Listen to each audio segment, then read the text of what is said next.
La Russie admirable bien située peut amener une telle catastrophe. Elle peut aller puiser à son gré innombrables auxiliaires et les déverser sur nous. Elle trouvera tout ce peuple errant d'autant mieux disposé, d'autant plus impatient que le récit et les succès de ceux de l'heure qui dernièrement ont exulté. Chez nous, des cours si heureuses et si productives auront frappé leur imagination et cite leur avidité. De là, la conversation a conduit aux conquêtes et aux conquérants. Et l'on peut conclure que pour être conquérant avec succès, il fallait nécessairement être féroce et que s'il voulut être féroce, il conquit le monde. J'ai osé me permettre de combattre ces dernières paroles échappées sans doute à l'humeur du moment. J'ai osé présenter que lui, Napoléon, était précisément la preuve du contraire, qu'il n'avait point être féroce et pourtant avait conquis le monde.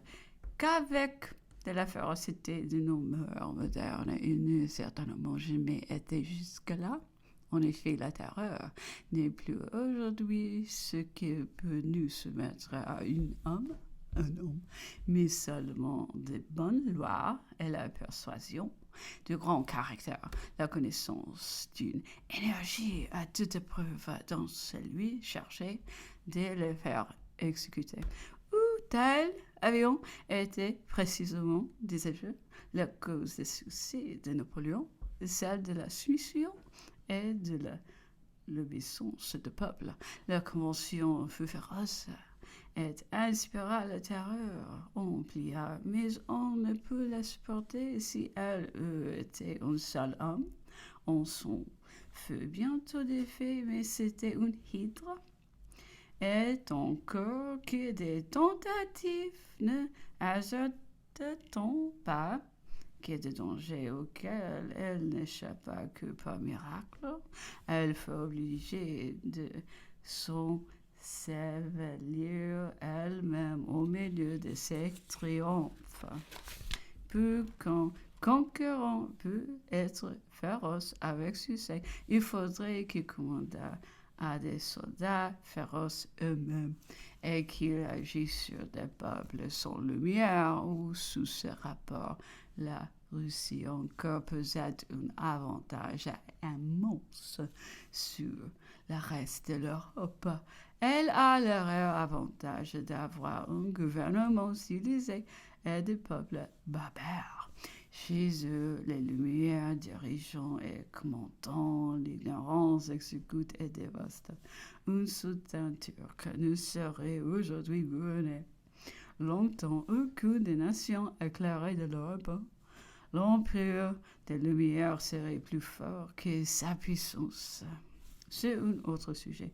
L'empereur observait que nous autres Français, si nous avions moins d'énergie que les Romains, nous avions plus de bienséance. Nous ne sou... nous ne nous nous ne nous serions pas tués comme eux sous le premier empereur, mais aussi nous n'aurions pas montré toute la turpitude, toute la sévérité qu'on rencontre sous le dernier, même dans nos moments les plus corrompus, disait-il. Notre bassesse n'était pas sans des certaines restrictions, telles des courtisans à qui le prince peut tout faire. Chez lui, ils ont refusé de s'agenouiller à son lever. J'ai déjà dit que nous n'avions avec nous presque aucun document sur les affaires de nos vieux. Le peu de livres qui avaient suivi l'empereur n'étaient en guerre que des classiques que l'accompagnions dans toutes ses campagnes. J'ai reçu du Major Hudson, habitant de l'île, une collection politique depuis 1793 jusqu'à 1807 qui, sous le titre d'Annual Register, registre annuel, dont la suite assez bien rédigée des événements de chaque année ainsi que quelques pièces officielles de plus importantes dans notre disette, ce fut riche acquisition. Mardi 7. L'empereur a déjeuné seul et a travaillé beaucoup dans la journée avec la grand-maréchale et monsieur de Montalon. Le soir, nous promenons sur la cita dans l'allée inférieure, devenue le lieu favori. Je lui dis qu'une personne importante dont les idées, les récits pouvaient être d'autres intermédiaires avec le monde régulateur et influer sur notre destinée future avec des formes et des préalables assez significatifs interpellés de nous de lui dire en conscience ce qu'il croyait de l'empereur touchant certains objets politiques s'il avait donné sa dernière constitution avec la véritable intention de la maintenir.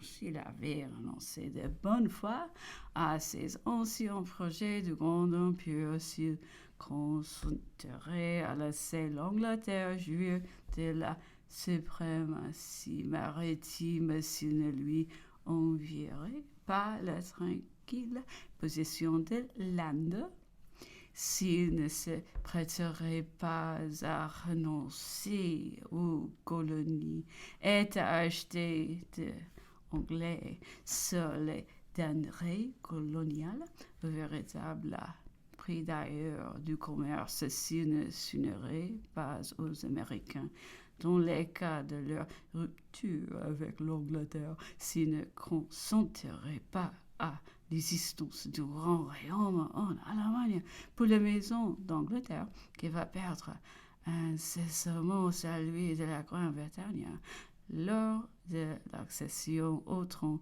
de la jeune princesse de Galles ou au défaut de l'Allemagne, s'il ne consentirait pas à laisser établir cette domination au Portugal. En cas que l'Angleterre sont arrangée avec la cour du Brésil, ces questions ne reposeront pas sur des idées vagues ou des opinions oiseuses. La personne est appuyée sur des faits positifs. Nous avons besoin, disait-il, d'une paix longue et durable sur le continent, d'une jouissance paisible de nos avantages actuels pour sortir de la crise où nous sommes âgés. La dette incommensurable sur laquelle nous courbons, ou l'état présent de la France, ajoutait-il, celui de l'Europe, ne saurait, avec les éléments actuels, nous procurer ces résultats. Notre victoire de Waterloo vous a perdu, mais elle est loin de nous avoir sauvé tous les hommes de bon sens chez nous, tous ceux qui pouvons échapper à l'influence momentanée des passions, les pensons ou les penseront ainsi.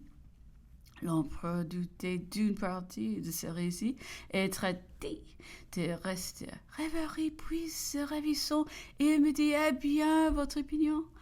Allons, monsieur, vous voilà au Conseil d'État. Sire, disais-je, on se permet souvent de rêver sur les matières les plus graves et peut être homme prisonnier à Saint-Hélène. Il n'est pas défendu de composer des romans.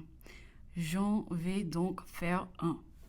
Pourquoi pas un mariage politique de deux peuples où l'un porterait l'armée en dos et l'autre la flotte?